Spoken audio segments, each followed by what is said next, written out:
നമ്മൾ നേരത്തെ പ്രേക്ഷകരോട് പറഞ്ഞതുപോലെ തന്നെ നമ്മൾ ഇനി പോകുന്നത് തിരുവനന്തപുരം ശ്രീ പത്മനാഭസ്വാമി ക്ഷേത്രത്തിലെ വിഷു കാഴ്ചകളിലേക്കാണ്. അവിടെ നിന്ന് ഡാൻ കുര്യനാണ് നമുക്കൊപ്പം ചേരുന്നത്. Dan, very good morning, happy Vishu. എങ്ങനെയുണ്ട്? സ്വാഭാവികമായിട്ടും ഭയങ്കര തിരക്കായിരിക്കുമല്ലോ ക്ഷേത്രത്തില്.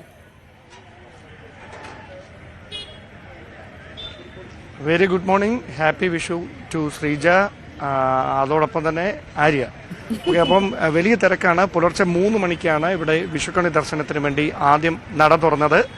1.5 മണിക്കൂർ ആദ്യത്തെ ദർശനം, അതിനുശേഷം നടയടച്ചു. പിന്നീട് 5:30 വീണ്ടും നട തുറന്നു. അതിനുശേഷം ഇപ്പോൾ വീണ്ടും നട അടച്ചിരിക്കുകയാണ്. ഇനി 8:30 നട തുറക്കുക എന്നാണ് നമുക്ക് മനസ്സിലാക്കാൻ കഴിയുന്നത്. എന്തായാലും പതിവ് തെറ്റിച്ചിട്ടില്ല. ഈ വർഷവും മേടപ്പുലരിയിൽ വിഷുക്കണി ദർശനത്തിന് വേണ്ടി സംസ്ഥാനത്തിന്റെ മറ്റ് ഭാഗങ്ങളിൽ നിന്ന് അടക്കം, മറ്റ് സംസ്ഥാനങ്ങളിൽ നടക്കം, അതിർത്തി പ്രദേശങ്ങളിൽ നടക്കം നിരവധി ആളുകളാണ് ഈ ശ്രീ പത്മനാഭ സ്വാമി ക്ഷേത്ര പരിസരത്തേക്ക് എത്തിക്കൊണ്ടിരിക്കുന്നത്. രാവിലെ മുതൽ ഇതേ തിരക്കാണ്. ഇങ്ങനെ ആളുകൾ ഇങ്ങനെ ഒഴുകിയെത്തുന്നു, വീണ്ടും ഇവിടെ നിന്ന് മടങ്ങുന്നു, ദർശനം കഴിഞ്ഞ് മടങ്ങുന്നു, തിരികെ ദർശനം കാത്ത് നിരവധി ആളുകൾ വീണ്ടും എത്തുന്നു. ഇങ്ങനെ ഇതൊരു പതിവായി മാറിയിരിക്കുന്നു. ഇന്ന് പുലർച്ചെ 3 മണി മുതൽ ഇത് തന്നെയാണ് പത്മനാഭസ്വാമി ക്ഷേത്രത്തിന് മുന്നിൽ നിന്നുള്ള കാഴ്ച. മറ്റ് പ്രധാനപ്പെട്ട എല്ലാ ശ്രീകൃഷ്ണ ക്ഷേത്രങ്ങളിലും സമാനമായ തരത്തിലുള്ള വലിയ വിഷുക്കണി ദർശനം നടക്കുന്നുണ്ട്. അവിടെയൊക്കെ വലിയ തിരക്കുണ്ട്.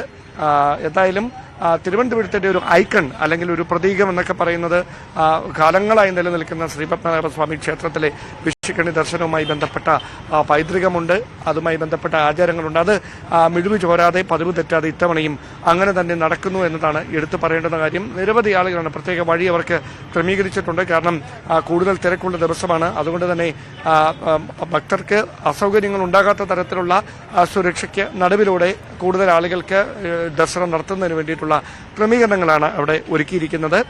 നിരവധി ആളുകളാണ് പുലർച്ചെ 3 മണി മുതൽ ഈ ക്ഷേത്രത്തിൽ വിഷുക്കണി ദർശനത്തിന് വേണ്ടി, വിഷു കൈനീട്ടം വാങ്ങുന്നതിനൊക്കെ വേണ്ടി എത്തിക്കൊണ്ടിരിക്കുന്നത്. ശരി, ഡാൻ കുര്യനാണ് വിവരങ്ങൾ നൽകിയത്. പത്മനാഭസ്വാമി ക്ഷേത്രത്തിൽ വലിയ തിരക്ക് അനുഭവപ്പെടുന്നുണ്ട്. തിരുവനന്തപുരത്തുകാരെ സംബന്ധിച്ച് ഏറ്റവും പ്രധാനപ്പെട്ട വിഷുക്കണി ദർശനം നടക്കുന്ന ഒരു സ്ഥലം പത്മനാഭസ്വാമി ക്ഷേത്രമാണ്.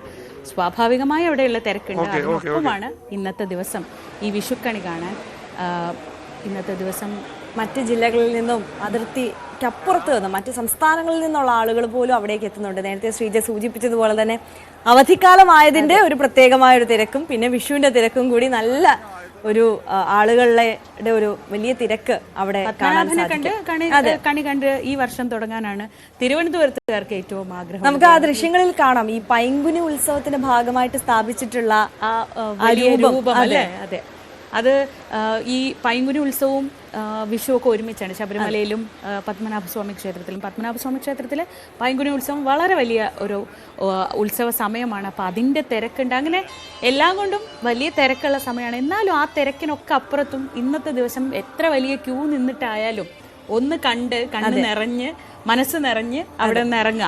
എന്നിട്ട് ഈ വർഷം മുഴുവൻ അതിൻ്റെ ഒരു പോസിറ്റീവ് എനർജിയും സന്തോഷവും മനസ്സിൽ സൂക്ഷിക്കുക. അതാണ് വിഷു ദിവസം ഈ രാവിലെ ക്ഷേത്രത്തിലെത്തുമ്പോൾ ഓരോ മനുഷ്യനും ആഗ്രഹിക്കുന്നത്. രാവിലെ കണിയൊക്കെ കണ്ടിട്ടായിരിക്കും ഇറങ്ങിയിട്ടുണ്ടാവുക. വീട്ടിലെ കണി കഴിഞ്ഞ് പിന്നെ ഒന്ന് ഭഗവാനെ കൂടെ കണ്ടിട്ട് ഈ ദിവസം തുടങ്ങാം, ഈ വർഷം തുടങ്ങാം എന്നൊരാഘോഷം. ഈ ഞങ്ങളൊക്കെ നമ്മൾ മലയാള മാസം ചൊല്ലി പഠിക്കുമല്ലോ. ഇപ്പം ഇവിടെയൊക്കെ എല്ലാവരും ചിങ്ങം തൊട്ടിട്ടല്ലേ ചൊല്ലുന്നത്. ചിങ്ങം, കന്നി, തുലാം അങ്ങനെയാണല്ലോ.